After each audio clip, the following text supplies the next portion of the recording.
Hello and welcome to Twisted Britain, a podcast on true crime in Britain with a sprinkling of the weird and the macabre. And your hosts are me, Bob Dale. And me, Ali Downey. Hello, Alistair Downey. How are you? I am fabulous. It's lovely to be back up in Scotland to record. We're literally a metre apart. That makes a slight difference to the last time we recorded. Yeah, we were many metres. 500 miles apart. And then you walked another 500 just to be the man that fell down at my podcast door. I have fallen down at your door more than once. That is very true, actually. You have fallen down. You've fallen out of my door many a time as well. Also true. I fell down. Oh, we've talked about me falling down the steps to your front door a few times before. We'll not go down that one again. Are you well? I am fabulous. Just returned from a trip? Ah, yes, I was in Ireland. No, you weren't. You were in Northern Ireland. Aye, there. Don't do it. Honestly, we'll get letters. Letters will be to our P.O. box. What is a P.O. box? Post office box. Is it is it a physical thing? Yeah, it's an address. That isn't your house? It isn't your house. It's fucking weird. I don't like it. I can't imagine who would need them. Drug dealers. Apart from drug dealers. We don't need one. No. We don't get any mail. No. If you want to send us a letter, send it to the Settle In. We used to get mail. Did we actually get mail? Yeah, a few times actually. Yeah, once we got mail. No, we did for a few times from a listener who created a kind of horror zine. Used to send it to us. Don't get them anymore. Oh, and we got some teddies sent to us. Nice. That wasn't, not in a creepy way. They were actually quite nice. Headless teddies. No, it was a sock monkey called Marshmallow. Wow. Yeah, I love him. There we Still are. got him? Yeah, man. Isaac's got him in his room. Of course. Marshmallow, what does he like? He likes loads of stuff. It's on like his tag. He likes, obviously he likes marshmallows because it's his name. Yeah. I'm going to look at the tag and I'll send you a picture of it. Do it. I'll post it as well. I'm sure we posted it on the socials before, but we'll do it again. Who cares? Yeah. That was back when I didn't pay any attention to them. It's when you didn't know what a podcast was. Yeah, I knew what they were. In the same way that existentially I know what time and space are, but I wasn't super aware of them. I'm going to go with you probably knew the time better than a podcast. Yeah. Just ever so slightly better. Yeah. But that's just because the speaking clock was still a thing. Oh, yeah. What was I watching the other day? I was watching something on Netflix where the guy pretended to phone his mum and phoned the speaking clock instead, and I was like, that's 90s. I watched that. One Day. That's what it's called. Yeah. Actually, filmed in Edinburgh. I enjoyed it. Anyway, how's Northern Ireland? Northern Ireland was incredible. I visited the Crumbles jail while I was there, which was a fantastic day out. Pictures look good, yeah. Yeah, it's really good. I put some up on Facebook. I've brought a tiny twisted back from it. Oh, did you? I was going to ask you, did you find anything that was podcast worthy while you were there? I've brought a tiny twisted tail back, which I'll be recording soon. Any teaser? Yes. It's Northern Irish. It is. No. It is an escape from the jail. Oh, nice. Where the inmate escapes to Glasgow. Ah, okay. Hides out in Glasgow for a while before recapture. And where was it? Jail in Belfast? Yeah, just outside of Belfast. Okay. I look forward to it. It's a good one. Are you going to do it in the pub? Yes. On your new microphones? Yes, on the new microphones, which are really, really cool. That'll be cool. Anyway. Listeners may have heard them on our record with Mike from Murder Mile. That's recently. True. The video that went out in Facebook. Yeah. And a tiny bit of it went out in the old Tickest of the Talkest. Oh, that's right, because apparently we TikTok now. Well. Twist Talk. We're Twisted Talks. I've always threatened that I think Jock that works in here, Leslie's dad, I wanted to start Jock's Talks as a channel. I reckon I'd be a millionaire by now if I had. You'd have so many more listeners than us. Yeah, you absolutely would do. This evening, however, bit of a funny one this week. You'd written 2 tiny twisteds that were linked by location. And that's it, yes. Location and time period. Yeah, they were both in the 1920s. But as you tend to do, you wrote too much. Yeah, this is a constant problem for me. So instead of doing them as tiny twisteds, we've recorded part 2 already, which we did last week when you were in Bournemouth and I was in the Settle In. And we're going to record part 1 this week. However, I didn't write it, you wrote it, but I'm going to tell you the tale of it. Yeah. So if halfway through we switch who's telling the story, it's because I've really messed it up. Yeah. It's almost a cold read for you, except you've had a couple of days to familiarise yourself with it. It's not a fully cold read because I've read it through and I've had a read about the case. I actually listened to, is it called Dad and Daughter, the podcast? Yeah. They did an episode on it, so I listened to them on the walk up the road this evening. So it's not cold, but it's not warm, shall we say. So I'm going to dive in. Let's hear it. And I want you, for the sake of podcast fantasy, to pretend you've never heard this before, Alistair. Oh, I'll try. Do your best, rather than just mouth along with me. That would be good. I also wrote both these Tiny Twisteds before I really started going down the teacup rabbit hole, so I've forgotten a lot of it. Oh, well, that'll help me out, I feel. Yeah. So here we are. So, as I say, this was supposed to be a Tiny Twisted, but it hasn't. It's grown arms and legs. And this is the first of the two cases that we'll talk about, called the Crumbles Murders. And the Crumbles is an area between Eastbourne and Pevensey Bay, which, as I say, is known as the Crumbles. It's kind of a shingly, stony, arid beach. Exactly. As you said already, these are unconnected murders from the 1920s, but they're kind of lumped together. And actually, if you look up the Crumbles Murders as a topic, Wikipedia, like literally, it's one page for the two of them. Yeah. Which I find quite sad, because these are like you say, these are individual cases and these are individual murders of individual women. So why they've been lumped together by geographic location, and that's it. Yeah. So the first murder that we will be talking about before you hear next week's episode is the incredibly savage bludgeoning to death of 17-year-old Irene Munro. Irene Violet Munro. Her body was found in a shallow grave on a single. Her body was found in a shallow grave on a shingle beach. Shingle I'm struggling with this evening. Shingle? Yes.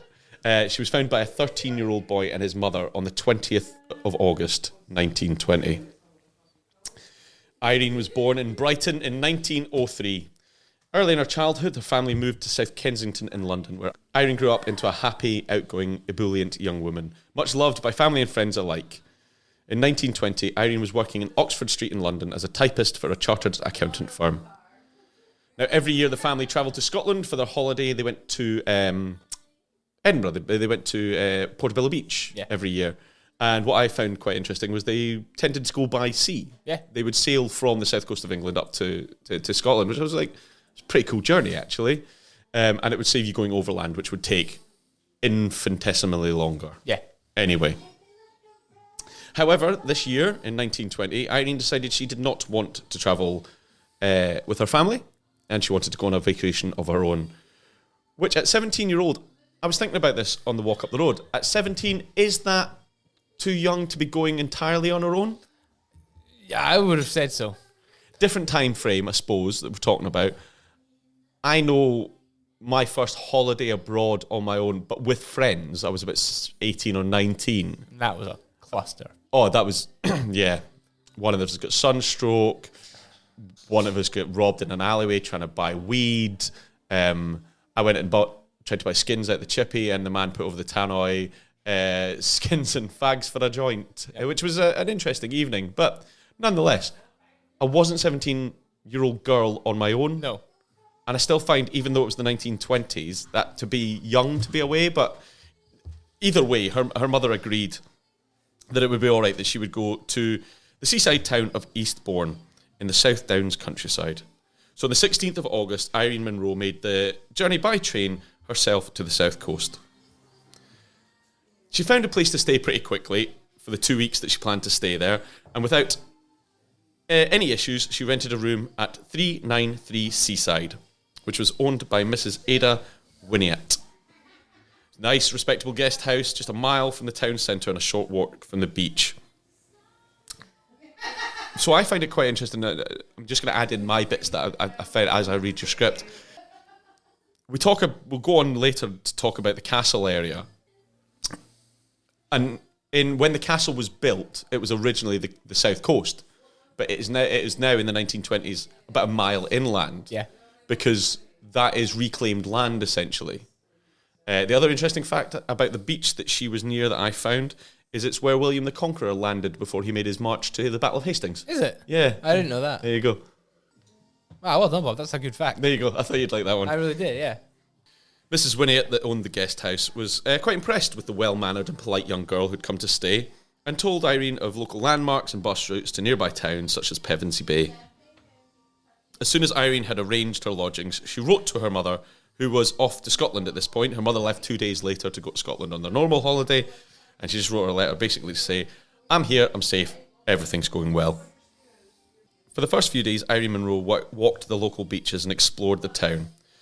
And although Irene was, from what we can understand, a fairly independent young woman going off on holiday on her own, she still had a very good relationship to her mother. So she wrote her another letter. So we know on the 18th, everything was okay. She informed her mother in this letter of what she'd been doing. She'd been to see the Chalk Cliffs at Beachy Head the day before, and she finished writing the letter with these words: "Goodbye for the present. Please give my love to Granny, Auntie Jessie, and everyone. Your affectionate Reenie. XXXX. Irene Reenie." I'd never put that together until I'd read this, by the way. Really? Yeah, I'd never, like, we were talking about this the other night. Like, Elizabeth becomes Betty. Yeah. Andrew becomes Drew, but there are ones that I go, how's that? And it's Alexander becomes Sandy. Didn't ever think of that one. Yep. There you go. Or Alec, in your father's case. Yep. There you go, Reenie. Irene was a young lady on vacation by herself for the first time. Following the initial excitement of the first few days, however, she started to feel a wee bit lonely. And she told Mrs. Winniett on the evening of the 18th.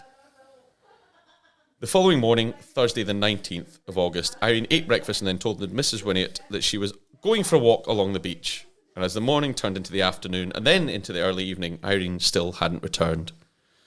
Mrs. Winniett believed that the young woman must have met some other people of her own age and was probably out somewhere enjoying the beautiful weather, as it was a hot, sunny day and the sun didn't set till around about 8 p.m. at this time of year.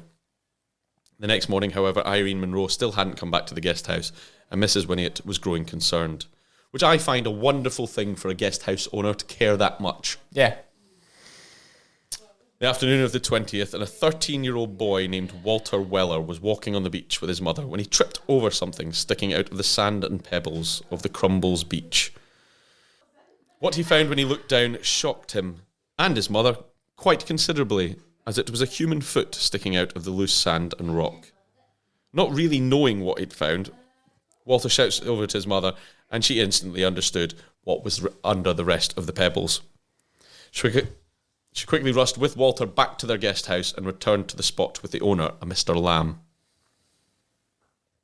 When Mr. Lamb arrived at the place where Walter had his macabre discovery, which was about 700 yards from the sea on an embankment beside a light railway track used for the transportation of gravel.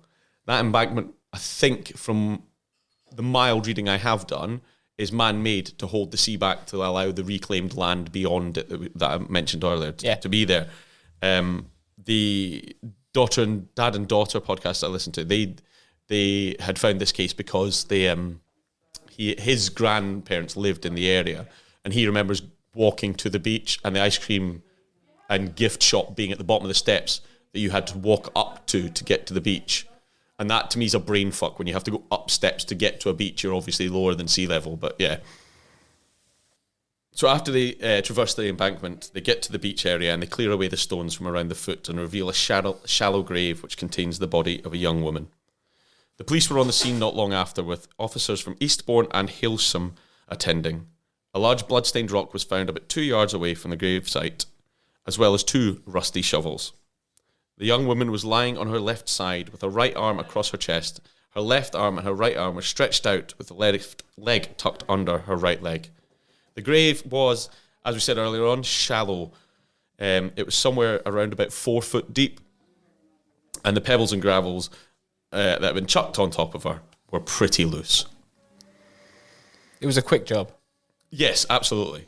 As the body was recovered, it was taken to the mortuary in Eastbourne for examination, and the next day a special investigator, George Mercer, was sent from Scotland Yard to lead the investigation. Not bad. I had Percy Savage.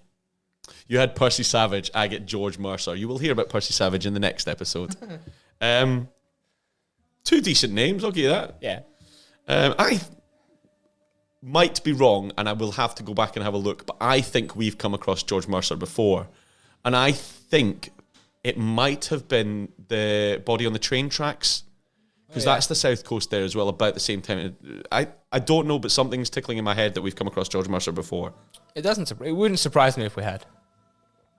No, well, we talked about that recently. We were going to talk about it on the Podcasting Roundtable, which you can find on YouTube, or in an episode that we just released.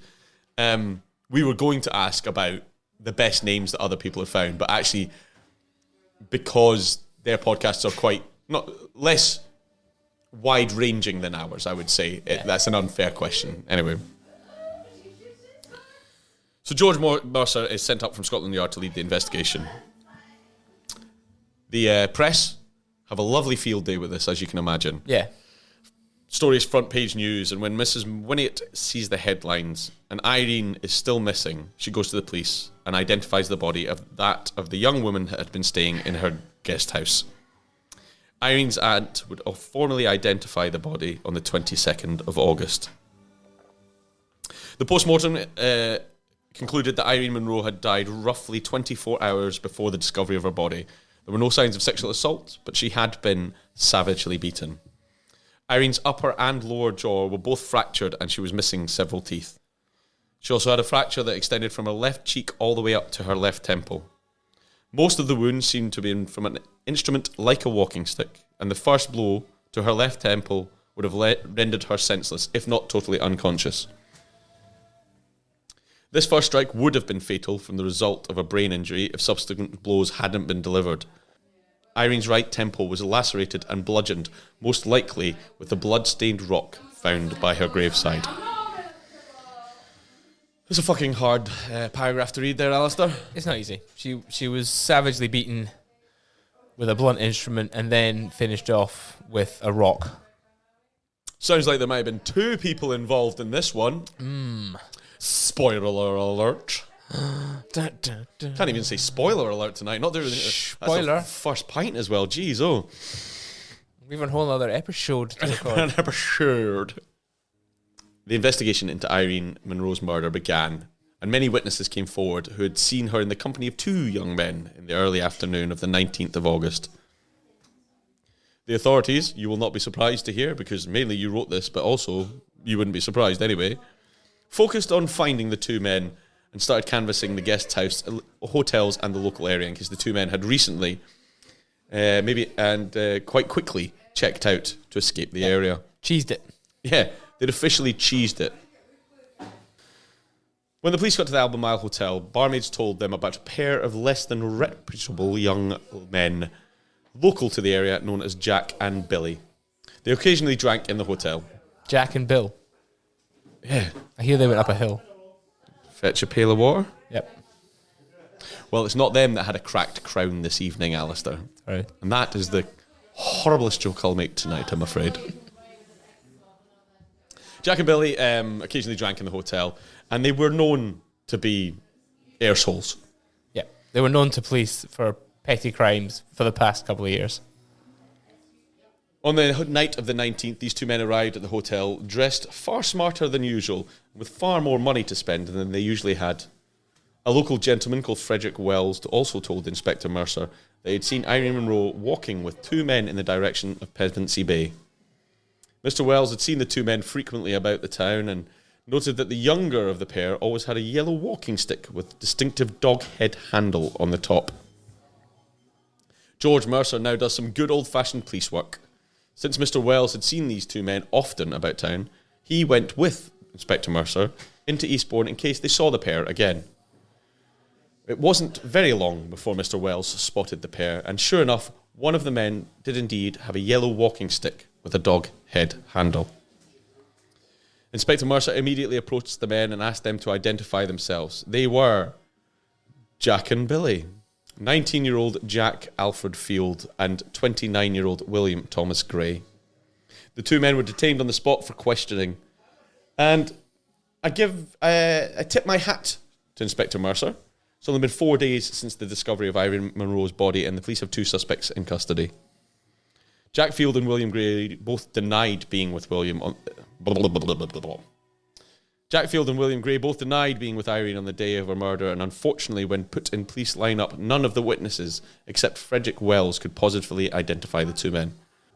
So Inspector Mercer was forced to release the two men from custody, despite being pretty sure that they were with Irene on the day, and probably responsible for her murder. But he's got nothing to go on other than He's pretty sure of He it. doesn't even have circumstantial evidence. No, there's nothing other than he's got a walking stick. He's got one person who's identified them. It was Jack that had the walking stick, wasn't it? Yeah. And he was the younger of the two, the 19-year-old. But why is it just a fashion statement? Yeah. Yeah. Or something to beat victims with. Or something to beat young 17-year-old women with. But no, he had it with him all the time. It must have been some sort of fashion statement. Dog's head handles a strong one. Or they were both ex-army. Yeah, okay. It could have been an injury. William would have served in the First World War. We're talking 1920 here. Jack was 19. He probably didn't serve in the war, though. No, probably not. Not unless he signed up when he was 16, which was not uncommon. That's true, actually. Yeah, Not impossible. There's a possibility that he would have served a year or thereabouts. So yes, it could have been. There could have been a medical reason for it, but a yellow stick with a dog head handle is a quite distinctive look. Yeah, they did both serve, and I didn't look up their war records. Why give them any justice? Exactly. Surprise, surprise. Spoiler alert. Think we know who did it. Anyway, as we say, Inspector Mercer had to let them go because he had no reason to detain them any longer. The investigations continued, and the police soon learned that Jack and William had taken a bus on the morning of the murder and got off at the Archery Tavern. The conductor of the bus was questioned, a man by the name of George Blackman, and he told them that the pair were frequent passengers on his bus. That day they had gotten off at the Archery Tavern, and they'd met a young lady there who was wearing a green dress and a black hat. When Mr. Blackman was shown a picture of Irene Munro, he confirmed that was indeed the young lady that they had met. William Putman, a sailor who had been on leave on the 19th of August, had also seen Jack and William with Irene Munro. When he came to tell the police what he had seen, he was questioned by Inspector Mercer. Mr. Putman gave such a detailed description of the two men that George Mercer asked him to come with him into town, just like he had done with Mr. Wells earlier.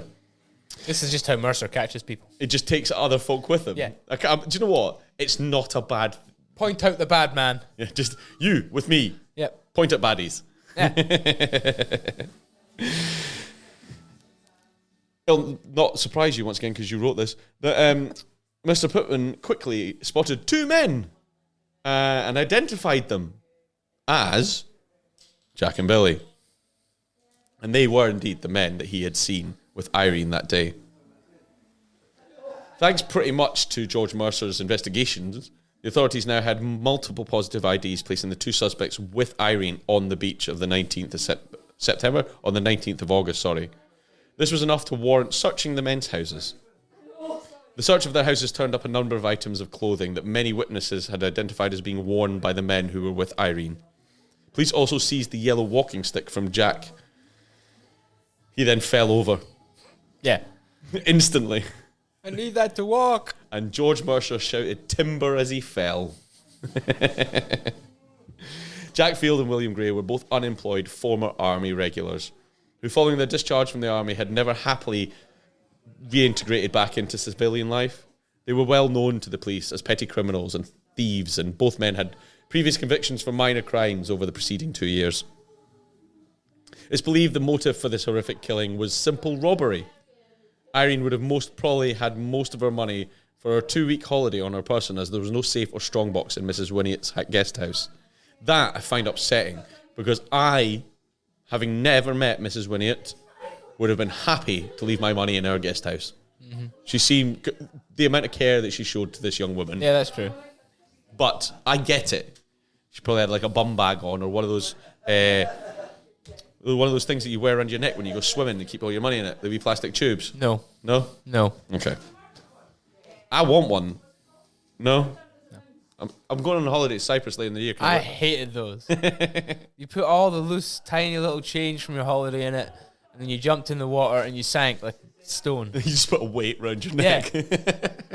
It made swimming so much more difficult. I think that says something about your level of swimming intellect than it does about the actual article of money carrying. Maybe. On the 4th of September, William Gray and Jack Field were officially arrested and charged with the murder of Irene Munro. The trial takes place a couple months later on the 13th of December. 1920, with both men appearing at the Lewes Assizes before Mr. Justice Avery and pleading not guilty. It was a 5-day trial, which we're not going to go into cover in full detail because it doesn't necessitate it. No, it's not pertinent. The defence counsel, J.D. Castles, did his best to... basically, he spent his time trying to get them off with it by just going, really? Yeah. He muddied the water and obfuscated. No more pints for you. No, maybe not. It's been a long day today already. That's why. Running around like an arsehole all day. Not to do work, I just run around like an arsehole. Yeah.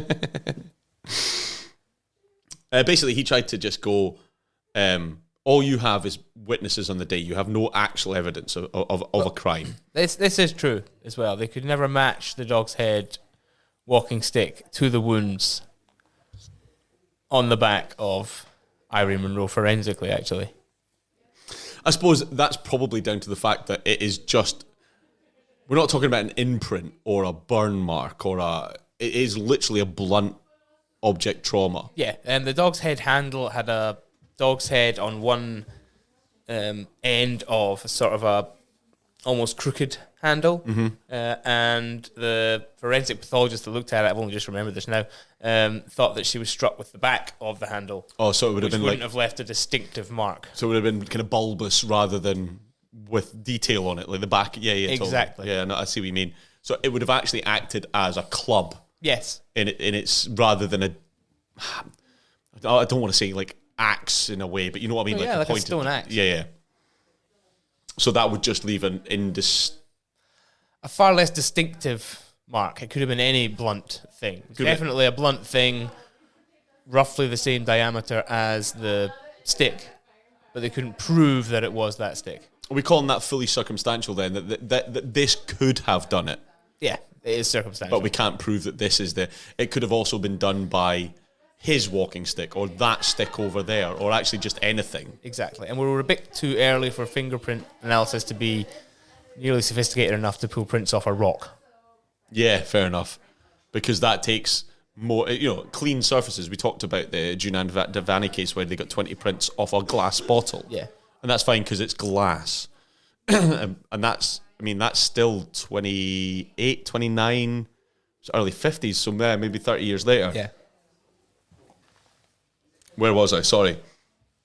So basically, yeah, as we say, you can't get evidence of fingerprints or bloodstained clothing because they didn't find any of that. And it's very difficult to prove that this was the object that was the murder weapon. J.D. Castles basically said there is no hard evidence to prove that these two men were guilty of the crime. Yeah. The case for the prosecution was led by Charles Gill, and it was conducted very well considering that almost all of the evidence against the two men was circumstantial, as we say. Charles Gill was, as well as proving that Jack and William were with Irene Munro on the day of her murder, also showed beyond doubt that the two men had tried to bribe a local servant girl by the name of Hilda Maud. Maud?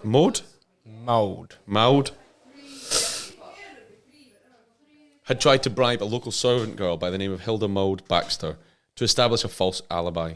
It also came to light that on the 21st of August, 2 days after the murder, both of the accused men tried to re-enlist into the army. Is that the ultimate wiping of your tracks? Just jump in the army and fuck off? Not the British Army. Yeah, if you were jumping on board the French Foreign Legion. Yeah, the Foreign Legion or something, maybe. Yeah. But you couldn't just join the British Army. By this point, they were one of the few people who had sort of extensive fingerprint records, amongst other things. The identities of soldiers were known. Oh, we talked about it again in the Junan Devani case about the use of army records because it was an easy way of proving who was where. Exactly. Yeah, that's true. Whereas if you'd fucked off to the French Legion or the Indian Army or the Gurkhas or something like that, they'd have had no idea who you were. Exactly. But these two men weren't very clever, Alistair. No, they weren't the smartest. The trial itself concluded on the 17th of December. The jury deliberated for just little over an hour. They were given instructions by the judge, if I may. Yep. Let me just find it. I meant to have this open, sorry. Judge Avery gave directions to the jury before they were sent out. The direction he gave them was, I warn you only to bring in a verdict of guilty if satisfied beyond all reasonable doubt as to the guilt. I find it quite an interesting statement because we've talked about judges giving directions to juries before, basically saying, come back with... I can't remember the case, but we talked about it just recently, the last couple of months, where the judge basically said, come back with a guilty verdict. Yes, we have. We've looked at more than one case. Whereas I find this an interesting one because I believe the judge thought these two men were guilty, but he also was weighing up the fact that all they have is Yeah. There was no hard evidence. And the instruction that you have to only come back with a guilty verdict if you are satisfied beyond all reasonable doubt as to the guilt. Which I just that would hang in your head as you go out of the door to sit down, have your tea and biscuit and think about what you've just heard over the 5 days. Sorry, I just thought that was worth putting in there because it to me says that the judge, if he wasn't convinced, he had to know that the jury were before he sentenced, because the sentence, as you will not be surprised to know, came back as guilty after only an hour of deliberation. Both Jack Field and William Gray were found guilty of the murder of Irene Munro. The interesting thing was, they did say that they had no way of proving who was the murderer. It's a murder on the Orient Express job. You couldn't tell who actually delivered the killing blow, or which of the Romans actually killed Caesar. Yeah, indeed. There were about 12 of them at least. Yeah, they all went fucking straight in there. Yeah, literally. That stopped. There was another thing I read earlier that I can't find quickly to hand to read it to you, but basically it was the judge surmising the case that says both of them were essentially found guilty of being accomplices to one another, so that the blame of the murder wasn't put on one of them. It was saying, if he did it, you were an accomplice to murder. If you did it, he was an accomplice to murder. So at no point was one man found guilty of the murder of Irene Munro, which actually bubbles me a little bit. We know it was Jack and William. Yes. We know that. We don't know whether it was Jack or William. I think it was Jack that did it and then made William partake, because he was the one with the stick. He had the cane. The cane, and that's the most obvious murder weapon. In my head, I don't think you've gone into it here, the attack was with the cane, rattle, and then he's turned around and gone, William, do something, to almost make him a part of the crime. Yep. Without being too simplified on that. No, that's not too simplified at all. I expect the initial attack was with the cane. And then after, maybe not just one, maybe 3 or 4 clubs with the cane, because she was missing teeth. Yeah. Her jawbone was broken. And as we said earlier, the first blow would have been enough to kill her. It would have been enough to kill her without medical attention. Yes. So she was probably unconscious but alive. Yes. At the point of the strike happening. Yes. However, the influence of the rock and subsequent blows is what killed her in that moment on that beach. Exactly. Either way, both of them were found guilty of the murder of Irene Violet Munro. When Justice Avery donned his black cap and delivered the sentence, it was with the words, Jack Alfred Field and William Thomas Gray, you have been found guilty of a foul and brutal murder, and the defence you have both concocted has been demonstrated to be untrue. My duty is now to pass upon you the sentence of the law. That sentence is that you be taken hence to a lawful prison, and thence to a place of execution, and that you be hanged by the neck until you be dead, and that your bodies be afterward buried within the precincts of the prison wherein you shall have been last confined before your execution. I direct that this sentence be carried out at Wandsworth Prison, and may the Lord have mercy. Fuck. And may the Lord have mercy on your souls. The sentence was appealed by both men, trying to blame each other for the crime, but both appeals were refused by the Lord Chief Justice. So, on the 18th of January 1921 at 8 a.m., Jack Alfred Field and William Thomas Gray went unassisted to the gallows at Wandsworth Prison, where they were hanged for the murder of Irene Munro. The executioner was our old friend Thomas Pierrepoint, and they were both hanged by long drop and buried in the walls of Wandsworth Prison. Yep. I did look this up because Wandsworth is a place that I know where it is. I've obviously never been inside it, thankfully. Hope to never go inside it. It's actually, there's a remote-controlled aircraft field behind Wandsworth Prison that you're allowed to go and test drone flights and all that kind of stuff off. So I know the walls of Wandsworth reasonably well because I've flown drones around it outside, which I also find amazing that you're allowed to fly drones that close to a prison. And reading this and having spoken about it a lot recently, taken from here to a place where you will be imprisoned and thence taken to a place of execution, so they will be taken to a public gallows, and then brought back to where they have been imprisoned to bury. Is the point of that you then can't go to the grave? Yes. Is that it? Because I was running through this through my mind earlier on today while I was sitting eating my sandwich at lunchtime today, and I'm like, what is the purpose of that? Is it to stop it being I don't want to use the word pilgrimage point, but is it to stop it being an attraction? No, there's two reasons. First, there's the obvious point in an unmarked grave, nobody's going to know where your remains are, so nobody can come and visit your remains ever. Yeah. But these unmarked graves were also unconsecrated. Okay. So if you were Catholic, at least, and you were buried in an unmarked prison grave, you weren't going to heaven. You think you were a martyr all you want. You were buried in an unconsecrated grave. So your sins aren't forgiven at the point of death. Exactly. You are. Yeah, okay. It's interesting, isn't it? Because I only asked this because we've talked recently about crime scenes almost being public showings. And places that where people gather to. So one of the fantastic things I learned at the Crumbles prison in Ireland was the etymology of the phrase hangover. Oh, do go on. It comes from when public executions and hangings were such public affairs that everybody was there, got drunk, and the next day they had a hangover from the hanging. I feel like having done 100 and odd episodes of Twisted Britain, and had many a hangover, more than 100 hangovers. Yeah.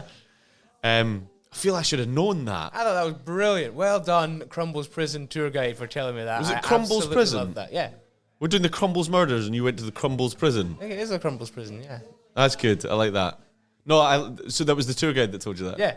Oh, hats off to him. Hats off to him. He was an absolutely fabulous tour guide. Anybody outside of Belfast, it's a great visit for the kids and adults. Good. I intend to go this year if I can. You were staying with mutual friends of ours. In fact, we've known for 30 years or so.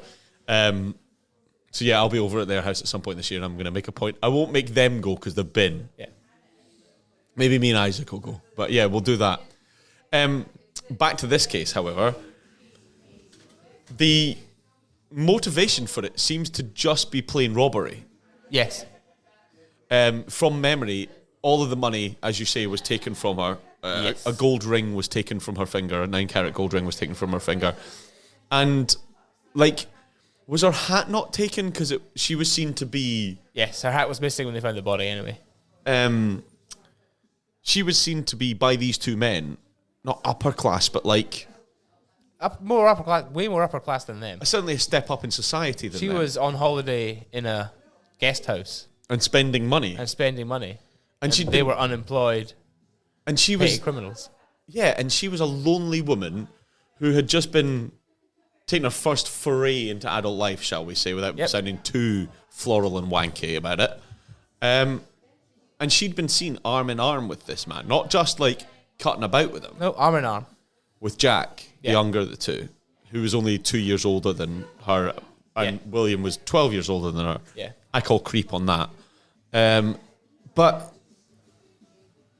it's so unnecessary. That was my takeaway from this entire thing. It's so unnecessary. Absolutely unnecessary killing, I know. I feel like, and I mean, this is 100 years of hindsight and speculation. I reckon if Jack and William had said to her, "You're buying the drinks," she'd have bought the fucking drinks. Probably. She'd probably have given them the money if they'd said, Give us the money or I'll kill you. But I suspect it was a cowardly attack. Yeah. The first blow being struck to the left temple, it could easily have come from behind. Yeah, absolutely. It's one of these... do you know what? I'm glad you wrote it but for us to tell it. I wish I'd found it. Because when I was reading your script and then I'd done my own little bits, there was wee bits and pieces that I did try to get as much of the wee bits and pieces as I could in there, but I was like, this is one that...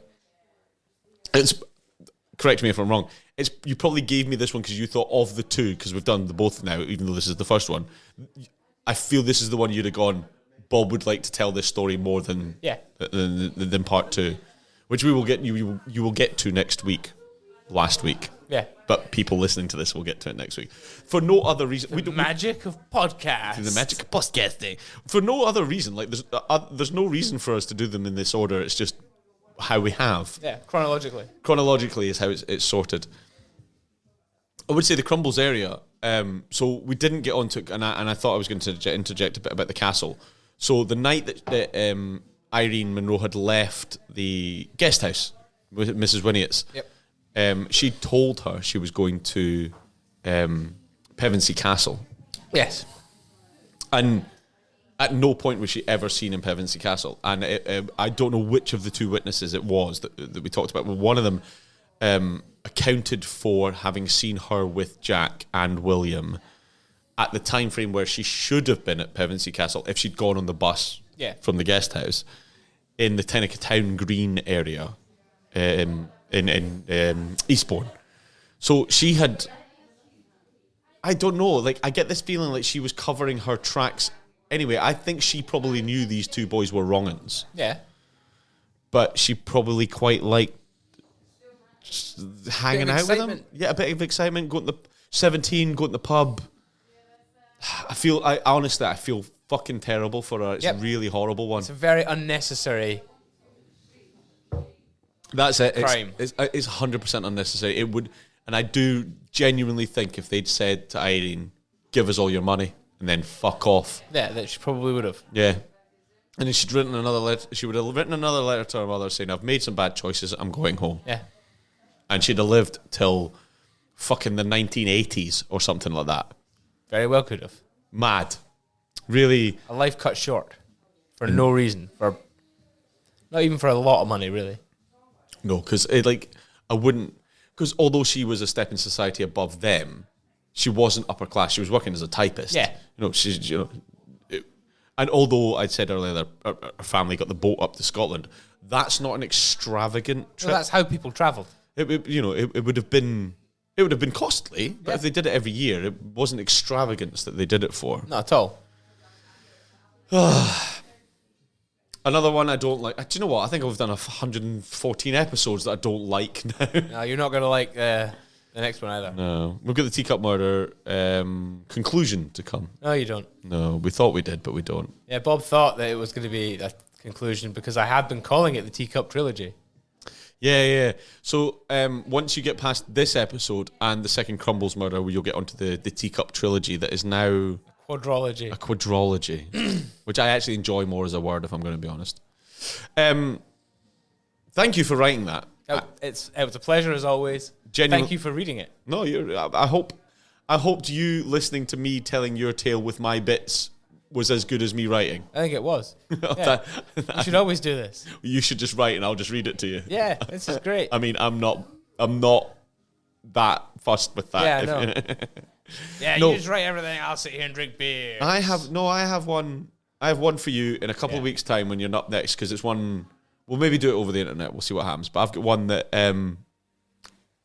you'll never have heard of. Nice. I've got a left wing one for you, and we'll get to that. Ada is the only word I'm going to give you for it. That was the woman's name. If you've enjoyed, it's a bit of a shorter episode this week because it was halfway through between Tiny Twisted and a Twisted It Britain. was too long, really, to do as a Tiny Twisted, so you said we just do it as any episode. So this is a medium twisted. Yeah. Thank you very much for listening to Medium Twisted this evening. If you enjoyed it, there are 100 odd episodes out there. We've done a lot of weird kind of bonusy bits and pieces recently that have been really good fun. Do keep a lookout on our socials if you're not on there. Facebook, Instagram, X. Go and give it to you. It's going to give it to you. Hopefully we'll be doing a bit more. We did the round table with Paul and Mike and Adam recently, which was actually really, really good fun. Great fun.